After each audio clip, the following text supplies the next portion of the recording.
Trouve chausson à son pied, c'est le cas de le dire. Pas mal quand même, hein. Joli. Puisque Anthony vient de trouver le chausson qui correspond à sa ligne de métro à Nantes, de tram, ouais. et que Laure a reconnu TGV le Atlantique. TGV Atlantique dans la paire de droite. Expliquez-nous, Noémie, peut-être que je suis pas très clair pour les auditeurs.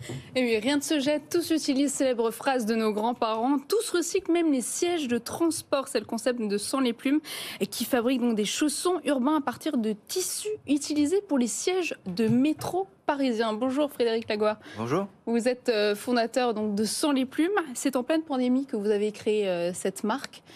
Comment est venue cette idée et c'est quoi? C'est à partir de matières premières uniquement? L'idée, effectivement, a été le souhait que l'on avait de valoriser ces tissus qui ont de grandes qualités techniques, mais qui sont difficiles à recycler parce qu'ils ne brûlent pas, ils ne se déchirent pas, et ils ne s'abîment pas, ils ne s'usent pas.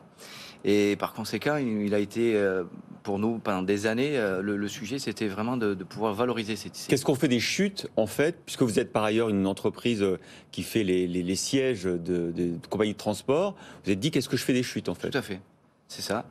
Et donc, bon, la difficulté a été de les utiliser en l'état, parce que passer par un cycle de déconditionnement, de reconditionnement de la matière, comme on peut le faire pour recycler, c'était quelque chose qui était relativement difficile.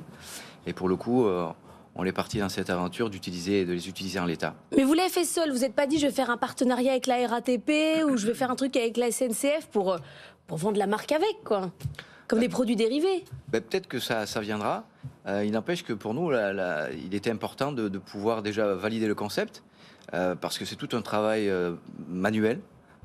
Et donc relativement difficile, et je dois vous dire que cette idée un peu folle de fabriquer des sneakers, au départ on a dû se rabattre sur la fabrication de chaussons parce que c'était quelque chose qu'on ne parvenait pas à faire.